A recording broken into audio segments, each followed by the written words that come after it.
ada sebuah nasihat yang disampaikan oleh salah seorang ulama. Dia mengatakan, ya ibna Adam, innama anta ayyam, idza dhahaba yawmun dhahaba ba'duka. Wahai anak Adam, engkau itu hanyalah kumpulan hari-hari. Manusia itu hanya kumpulan hari-hari. Kalau satu hari pergi, ketika mentari tenggelam di ufuk barat, maka sebagian dari dirimu telah pergi. Tinggal menanti, di mana pada suatu saat hari-hari milik kita tinggal sedikit. Dari yang mungkin ribuan hari milik kita, akan tersisa 1 minggu. Dari 1 minggu akan tersisa 2 hari, 1 hari, dan kemudian selesai. Maka bagaimana kita menjadikan hari-hari yang Allah berikan kepada kita ini menjadi hari-hari yang indah, menjadi hari-hari yang berbalut dengan rahmah. Karena tidak sedikit dari manusia yang modalnya tinggal sedikit, tapi dia tidak sadar. Pernah seorang alim ulama mendapatkan berita bahwa sohibnya itu sekarang sudah menjadi orang yang kaya raya, yang memiliki harta bertumpuk-tumpuk, sibuk mencari dunianya. Sama alim ulama ini bertanya kepada orang yang menyampaikan informasi tentang temannya, hal jama'a lidzalika ayyaman yunfiq fiha?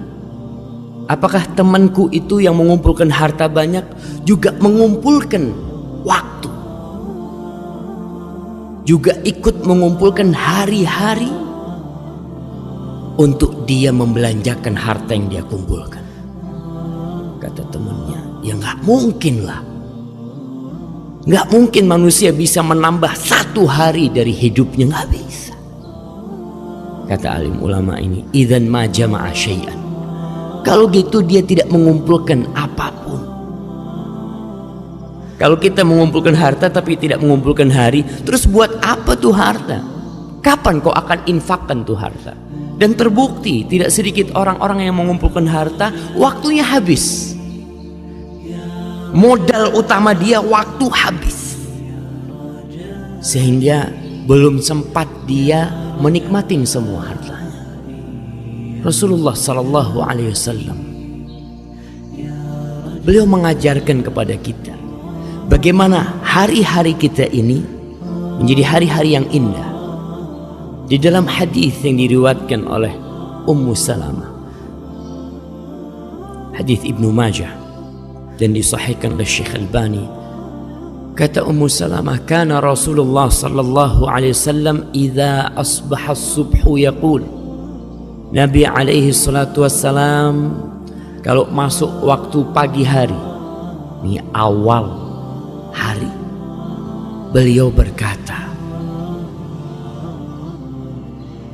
Allahumma inni as'aluka ilman nafi'an wa rizqan thayyiban wa amalan mutaqabbalan.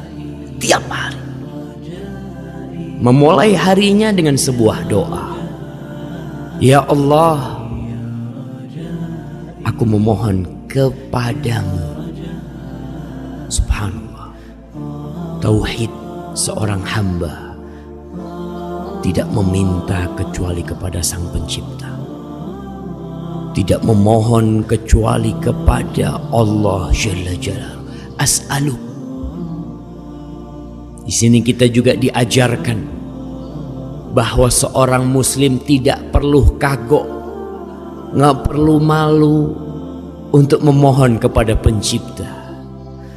Tidak perlu apa yang diucapkan dalam lisan kita, yang terbetik di hati pun dia tahu. Tapi Allah memerintahkan kepada kita untuk minta. Allah berfirman, "Idza sa'alaka 'ibadi anni." Kalau hamba-hambaku bertanya kepadamu tentang aku, fa inni qarib, aku itu dekat, kata Allah. Allah berada di atas arsy-Nya sana, tapi dia dekat dengan hambanya.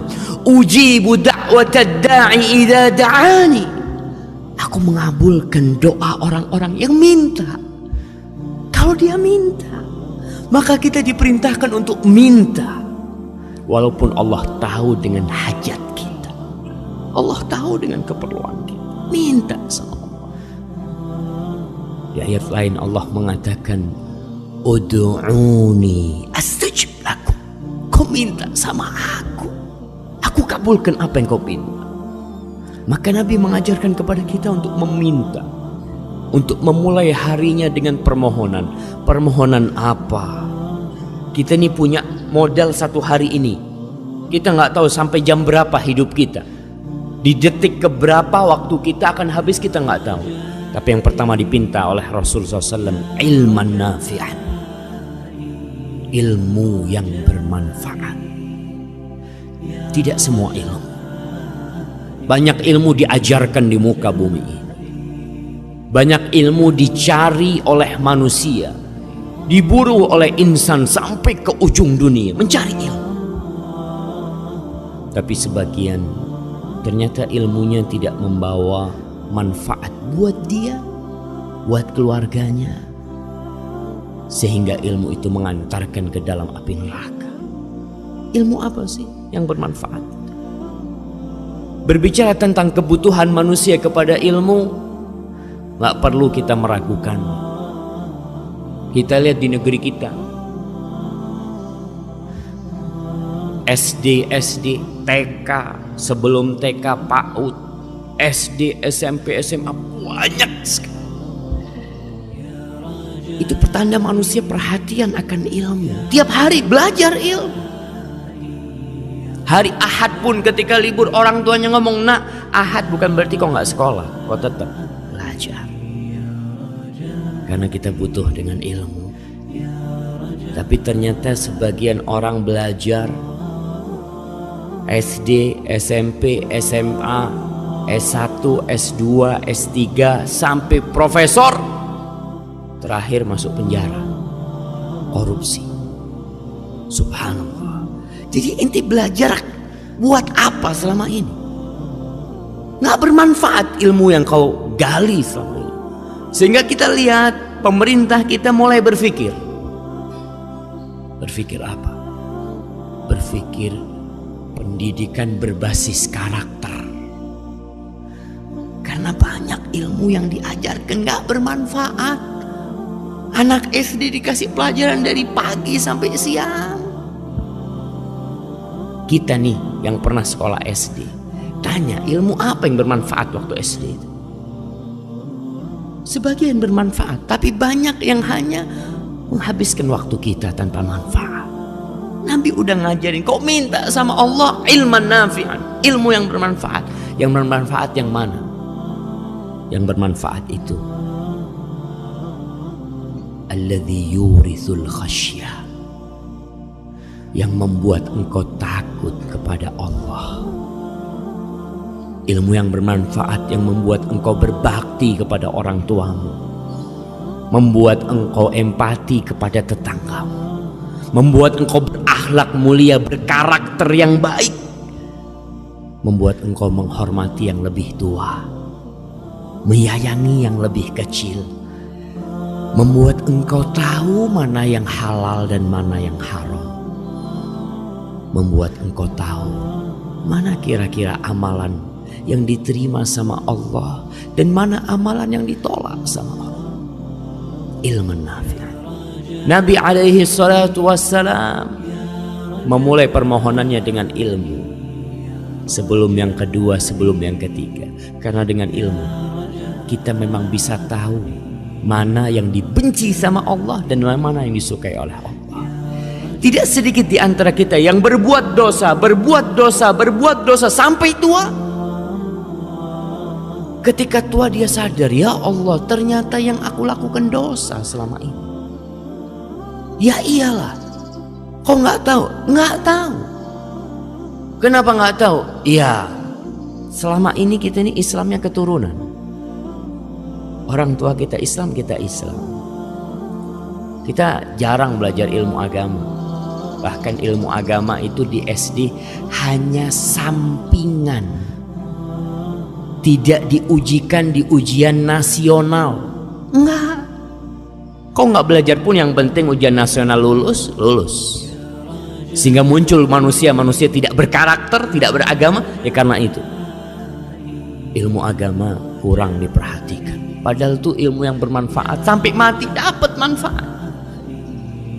Nabi diperintahkan oleh Allah untuk meminta tambahan, bukan harta, bukan rumah, bukan kendaraan. Satu, wa qul rabbi zidni ilman. Katakan Muhammad, Rabbi, wahai Rabb yang menciptakan aku, yang menciptakan alam semesta ini, zidni, tambahkan buat aku ilman, ilmu. Di ayat lain Allah berfirman, innama yakhshallaha min ibadihi al-ulama. Sesungguhnya yang takut kepada Allah dari hamba-hambanya cuma ulama, cuma orang yang ngerti sama Allah, yang tahu sama hukum-hukum Allah. Cuma itu. Ustadz, berarti ilmu-ilmu yang lain gimana Ustadz? Kedokteran, kimia, apa? Ilmu itu bermanfaat kalau dibalut dengan ilmu kepada Allah. Tetap dasarnya itu ilmu tentang Allah. Karena tidak sedikit orang yang menjadi profesor di kedokteran, apa dia bisa sholatnya benar? Karena dia belajar di kedokteran.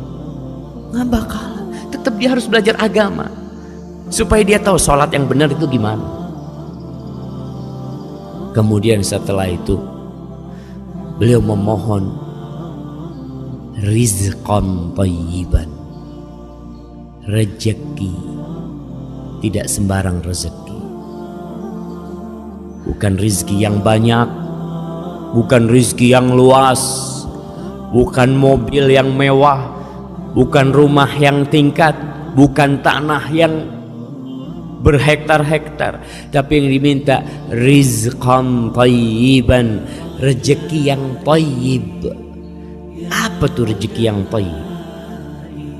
Rezeki yang thayyib adalah rezeki yang bermanfaat, halal, bermanfaat buat kita.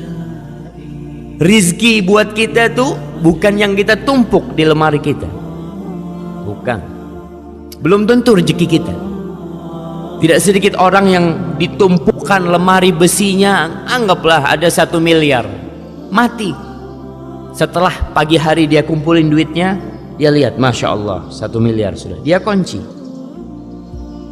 Jam 9 pagi masuk rumah sakit, diperiksa sama dokter, mood, udah mati. Duit itu rezeki dia? Bukan. Punya anaknya bisa jadi, atau punya orang lain bisa jadi. Maka yang diminta oleh seorang hamba rizqan thayyiban, rezeki yang thayyib, yang bermanfaat buat tubuh kita. Tentunya yang halal pada awalnya, bermanfaat buat anak kita, bermanfaat buat keluarga kita. Bukan yang banyak, tapi yang thayyib. Tentunya dengan ilmu tadi kita bisa memilah-milah mana yang thayyib dan mana yang tidak thayyib. Kita hidup di masa yang manusia tidak lagi perhatian. Amin halalin iktasab, apakah dari yang halal dia dapatkan, amin haramin. Jangan lagi mikir, yang penting dapat fulus. Sampai muncul pernyataan-pernyataan, Ustadz, yang haram aja susah, apalagi yang halal. Dari dulu yang haram itu susah, dari dulu. Karena manusia secara fitrah ketika berbuat haram, melakukan atau mengambil rizki yang haram, nggak nyaman di hati dia. Ya sampai hari ini susah. Yang halal banyak. Tinggal kita mau nggak belajar terus berusaha. Yang ketiga yang dipinta sebagai modal dan bekal perjalanan hari kita ini, wa amalan mutaqabbala, amalan yang diterima. Sekali lagi, Nabi itu mengajarkan kepada kita kualitas, bukan kuantitas. Ilmu bukan ilmu yang banyak, rezeki bukan rezeki yang banyak, itu kuantitas semuanya. Kemudian amalan bukan amalan yang banyak, tapi amalan yang diterima. Dan itulah sebenarnya tujuan kita beramal, supaya diterima, bukan asal beramal. Muncul orang-orang yang mengatakan, sudahlah nggak usah bicara tentang sholat yang benar, sholatnya Nabi atau sholatnya siapa, yang penting sholat. Laung banyak orang yang tidak sholat. Subhanallah. Bukan yang penting sholat, yang penting bagaimana sholat diterima sama Allah. Karena Allah berfirman, fawailun lil musallin, celaka ada orang-orang yang ruku sujud tahunan masuk neraka. Sholat. Jadi hati-hati kita, jangan cuma asal sholat. Amalan mutaqabbalah tuh yang diminta sama Rasul, sholat yang diterima tuh yang kita inginkan. Siapa orang-orang yang sholat tapi masuk neraka? Kalau yang nggak sholat jangan dipikirin. Ini yang sholat masuk neraka. Alladzina hum an salatihim sahun. Mereka adalah orang-orang yang sholat lalai sama sholatnya. Alladzina hum yura'un. Mereka sholat tapi riya. Sholat nggak bakal diterima sholatmu kalau kau tidak mengharapkan ridha Allah Jalla Jalla. Di dalam hadis yang diriwayatkan oleh Imam Tabrani, dan hadis ini hasan, Nabi alaihissalatu wassalam bersabda, innar rajula la yusalli salata 60 sana. Ada orang, kata Nabi, yang sholat selama 60 tahun. Bisa dibayangin kalau dia baru mulai sholat umur 10 tahun, berarti umurnya 70 tahun. Sholat rukuk sujud selama 60 tahun, walam tuqbal lahu shalah, satupun sholatnya tidak ada yang diterima, satupun sholat. Kenapa? Yutimmu ruku'ahu wala yutimmu sujudahu, yutimmu sujudahu wala yutimmu ruku'ahu. Sujudnya sempurna, rukuknya nggak sempurna. Rukuknya sempurna, sujudnya nggak sempurna. Ini yang namanya sholat asal-asalan, nggak diterima. Buat apa kau capek-capek? Nabi kita alaihissalatu wassalam pernah duduk di Masjid Nabawi. Tahu-tahu ada sahabat masuk sholat. Setelah sholat datang kepada Nabi, assalamualaikum ya Rasulullah. Apa kata Rasul sallallahu alaihi wasallam? Salli fa innaka lam tusalli. Kau sholat, nih sholat sunnah nih. Dia masuk ke masjid mungkin. Kau sholat, sebenarnya kau itu belum sholat. Loh, tadi rukuk sujud ngapain? Ternyata ada sholat yang tidak dicatat. Innaka lam tusalli, kau belum sholat. Akhirnya sholat lagi orang. Sholat. Dilihat sama Nabi. Selesai sholat, assalamualaikum. Datang lagi ke Rasulullah SAW. Apa kata Nabi alaihissalam? Salli fa innaka lam tusalli. Sholat, kau belum sholat. 2 kali. Akhirnya yang ketiga dia sholat. Assalamualaikum. Akhirnya dia datang lagi kepada Rasulullah SAW. Apa kata Rasulullah SAW? Salli fa innaka lam tusalli. Sampai 3 kali. Kau balik sholat, kau belum sholat. Wahai Rasulullah sallallahu alaihi wasallam, la uhsinu ghaira hadhih. Aku nggak bisa lagi sholat lebih baik dari yang tadi kau lihat. Sholatku paling baik sudah itu.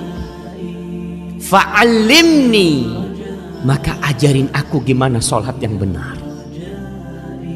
Modalnya tetap ilman nafi'an. Orang kepingin sholatnya benar, kepingin ibadahnya benar, ilman nafi'an, ilmu yang bermanfaat, sehingga dia bisa tahu sholatku ini gimana yang benar. Karena ada orang hidup bersama Nabi tapi sholatnya tidak benar.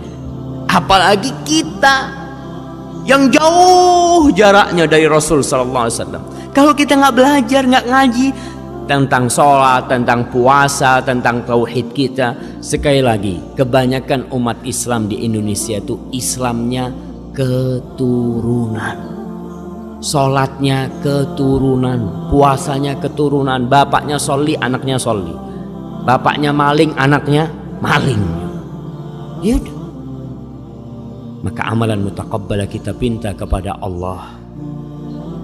Dan pada akhirnya Allah Jalla Jalaluhu menciptakan kematian dan kehidupan ini. Alladzi khalaqal mauta wal hayata liyabluwakum ayyukum ahsanu amala.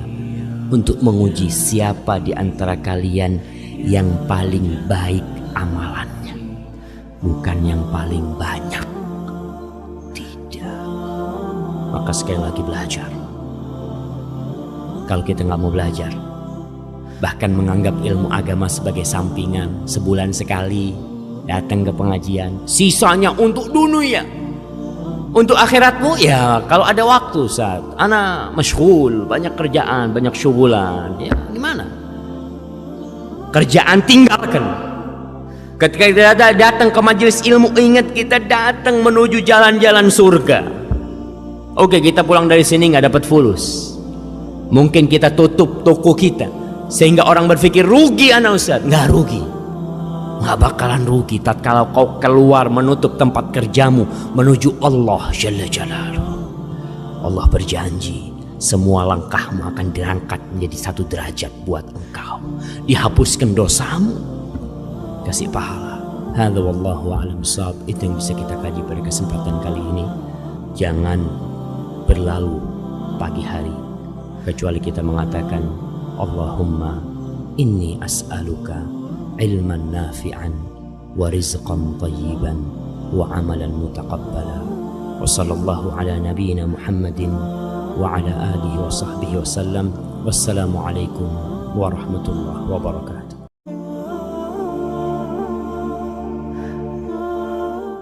Ada istri-istri yang tahu diri dia. Dia tidak ingin membebani orang tuanya yang sudah melahirkan dia. Dia tidak ingin orang tuanya juga sedih dengan kesedihan dia. Cukup sudah ibunya merawat dia. Cukup sudah orang tuanya lelah mencarikan suami buat dia. Cukup sudah. Maka tuh yang